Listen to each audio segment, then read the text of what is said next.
thematically what the game is about, is fear, and as Batman instills fear in his enemies, he can beat them.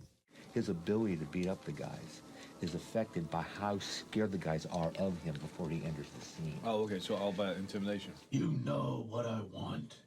The more he's intimidated, the less Batman has to do. I like that, yeah. If you know Christian Bale's work, and what's so great about him is he's just a spectacular actor. By the same token, he's got a big presence. So, tell me about the rabbits. Can you be more threatening? Tell me about the rabbits. You want Bruce Wayne as Bruce Wayne, and you want Bruce Wayne as Batman to also have a big presence. So Christian Bale's perfect from that standpoint, and also we had a lot of spectacular actors besides Christian. Computers never came into my generation. My generation, I never had a television until I was 35. We have a computer in our house, and I know what it looks like, and I know which room it's in. I'm still trying to get email on mine. My wife has to do that. Well, I'm a big gamer, so it was a huge bonus of being involved in this. It's great because they actually take a while to kill, you know? The game looks fantastic. It looks awesome. It's very stark and very strong and very steely.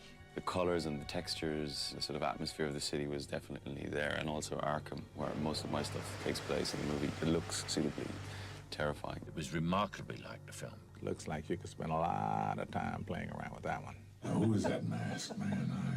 I wanted to thank him. Unlike the rest of them, it's not a superhero. Batman's a regular person who just happens to have skills. I was nearly killed by some maniac in black pajamas. I've never done a voiceover for a game before, but it's remarkably simple because I've already rehearsed this part for 2.5 months on Batman. I've played the guy for so long, and you get the voice back immediately. If I may, sir, that sounds remarkably like a gas leak. A lot of the lines that we were doing today were lines from the movie, so you remember them. He's here. The Batman. The great thing is you don't have to lip-sync to them. They lip-sync to you, so that's the good bit. I want my boat here, now. Get me the hell away from this disaster. If you're doing it in a film, you're matching it to your own lip movements. Please! Somebody! In a game, it's like inventing it for the first time. Rachel can nail Falcone when I deliver him. I play Rachel Doss, and I'm sort of the love interest of Bruce Wayne, Batman. Don't mess with me. Oh, that's what it is. I work in the DA's office, and I follow Batman around. If there was, I would be there.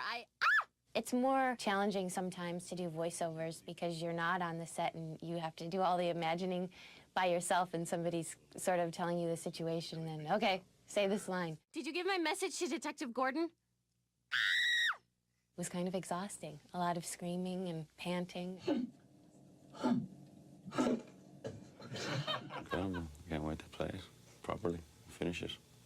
Will you send me a game? Oh, yeah. Absolutely. So I can learn how to play it. I've got to get one of the things you play it on, haven't I? Right. I'm still trying to get my email.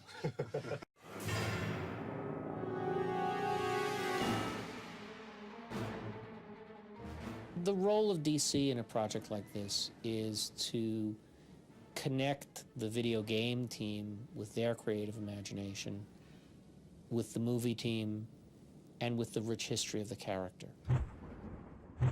My interaction with the game designers has been a great collaboration. We've spent many hours with them coming to visit us to talk about what the film is and what the game will be. I think one of the key things that we were able to supply the game creators was access to every department head. Hello, how are you? Good to see you. You too. The game designers spent a long time on set with Wally Pfister, our DP, and with Nathan Crowley, our production designer. They were able to see the designs, they were able to see the progress to production. Gosh, that is brilliant. It's good, isn't it? That is just brilliant, isn't it? So we couldn't have done that without the stuff that you gave us. exactly So they build it off of those things. And it does look similar to what we've been It really does. Yeah. No, it really does. Well, that's good. The game recreates the look of the film very, very well. When it dealt with the backgrounds and the locations, the set design, and worked with Nathan Crawley. I'm responsible for the entire look of the film, from sets to choosing locations with the director, to designing the Batmobile, all the design elements. The mood of the game seems to reflect what we're doing on the movie itself. The lighting of the interior environments and the sky and the look of the sets. The folks were very respectful to the color palette as well, which makes a big difference to us as filmmakers. We wanted to make sure that the two worked hand in hand, and that experience has worked well. The game is getting closer and closer to what we've designed. I'm amazed at how much the technology allows the video game to capture as rich a feeling as film does. I was amazed when I first saw bits of the game and how incredible the animation is and the movement of the Batman character.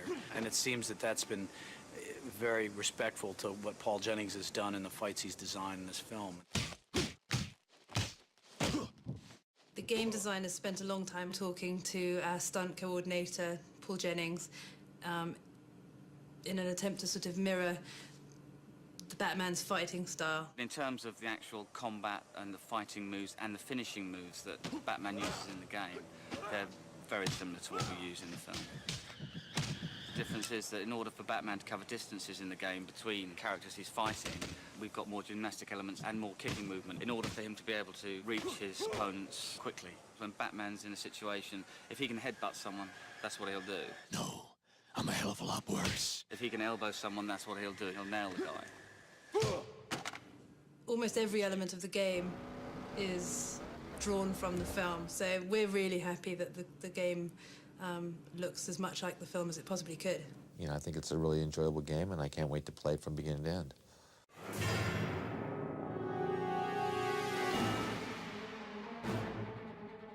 This is the Batman that fans have been wanting, which is what's so cool about it. Chris Nolan has just done an incredible job of creating that dark version of the character and making really the true vision of Batman that players have and that fans have come to expect. This is a return to Batman's roots, and that's really why it's so exciting just to be able to turn his vision of Batman into a game. In the film, Batman always is using fear as a weapon against his enemies. He scares them, and when he scares them, he weakens them, and that's when he goes in for the takedown. If you could somehow find a way to integrate fear as a weapon into a video game, it would be an incredibly cool gameplay mechanic. There's a reason that no one's ever tried this before, and it's because it's incredibly complex, and the animation and art demands are huge. Holy crap, what the hell was that? If you scare someone, it's all about the reaction shot. It's all about seeing them get scared. So the animation team did just an incredible job of building out some great facial animation and real character reaction shots when guys get scared. My name's Rob Letts, and I'm the executive producer on Batman Begins at Electronic Arts. It's my job on the project to really coordinate all of the different teams to make sure everybody's coming together. Each day is completely different. One day I could be sitting in with the lead producer and the team and working on some animations, and then the next day I could be working with our partners at Warner Brothers to make sure that we're getting all of the elements from the filmmakers, movie clips, voiceovers from the major principal talent from the movie, and any kind of special effects sequences that we see, and we can kind of tie in with the game. One of the things that he does in the film is he uses this gadget called the high-frequency transponder, which is basically a sonic device which he then attaches to an enemy, which calls the bats onto that enemy. So in the game, you're able to do this as well. When the enemy gets the bats stuck on him, he completely freaks out. His level of fear goes through the roof, and then he's basically extremely weakened at that point. When we look at gadgets for a video game, we really try and come up with gadgets that can be used system-wide and not just gadgets that are going to be one-off. We look for stuff that we can really build out throughout the whole game. I've put a data tap on the system. Like a machine hack tool that Batman can use to hack into machinery and then use that machinery for his advantage. The security cameras could come in handy. For all their CG shots in the film, they've been actually making LiDAR scans of things like the Batmobile, some of their sets. Once we get those scans in from the filmmakers, then we can actually use those to more closely match the sets that were built for the film. Ultimately, it's just going to make it more rewarding for the players, and when they see certain scenes in the movie, they'll be say, oh, okay, or they see a certain scene in the game, they'll make the connection, which is really cool. I'm a kind of massive Batman fan, a complete Batman geek, and have been for many years. And I'm also like a really, really big fan of racing games. So For me, personally, the opportunity to kind of race the Batmobile through Gotham City at high speed at 150 miles an hour is just a dream come true.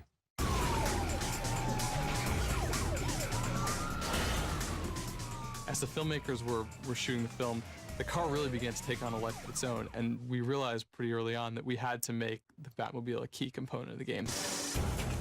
Once we had the Batmobile working, and the special effects working, and the sound and the music, and car parts were flying here and there, and cars were getting sideswiped off the road and flipping up, that's the experience that people want with the Batmobile. Like a cross between a tank and a Lamborghini, and it's just unbelievable.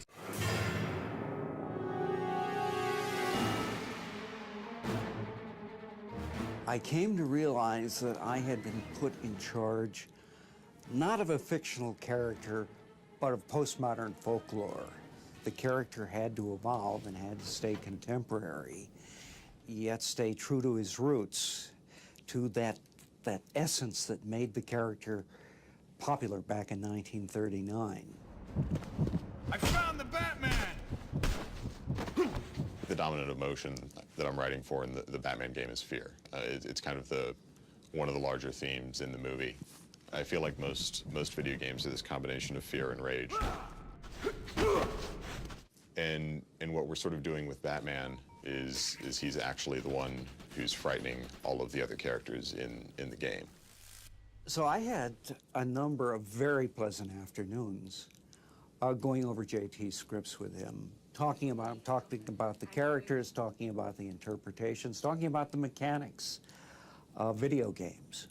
The game script is an expansion on the film script in a lot of ways of basically trying to turn plot points that were originally carried by dialogue into action.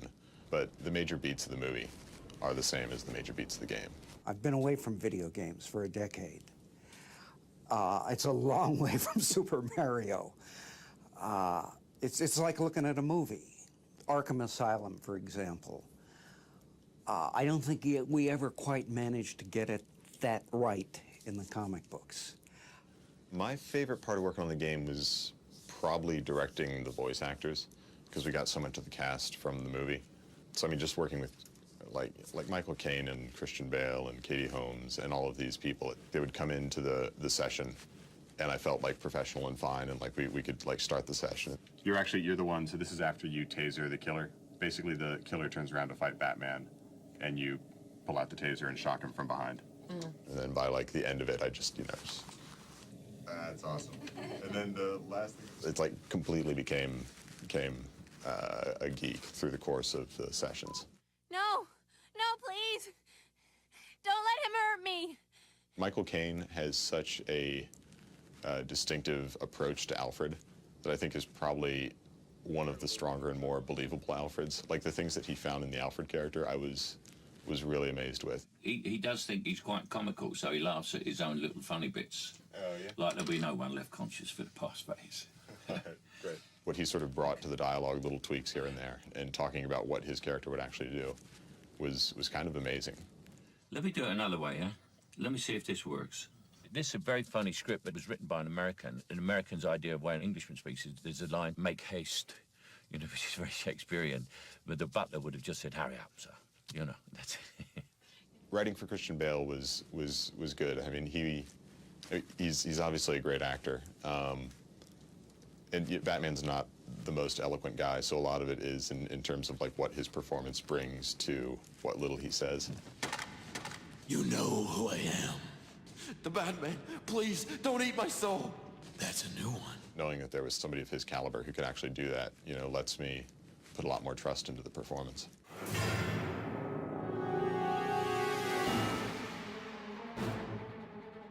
One of the biggest challenges we had with Batman as a game was it wasn't enough to create a beautifully polished, fun game that follows the movie. We had to do something that players wanted to pick up the joystick and the controller over and over again. The look and the feel of the game is going to be more realistic, more gritty, and I think it would be most appealing of all the Batman's films and games that have come before. My role is to facilitate the relationship between the filmmakers and the game's creators and make sure the game's creators have access to all the film assets that they need. At the beginning of the production, we spent a lot of time showing the game to the filmmakers. We sat down with them and we got their vision of how the film was going to be so that we could translate it into the game. And throughout production, we've shown them the game as it's been created. The biggest contribution that they provide for us that's the most valuable is getting their take on the direction that they're going with the film. Because we want to make sure that we establish consistency, and we want to make sure that Batman Begins game continues to further that experience.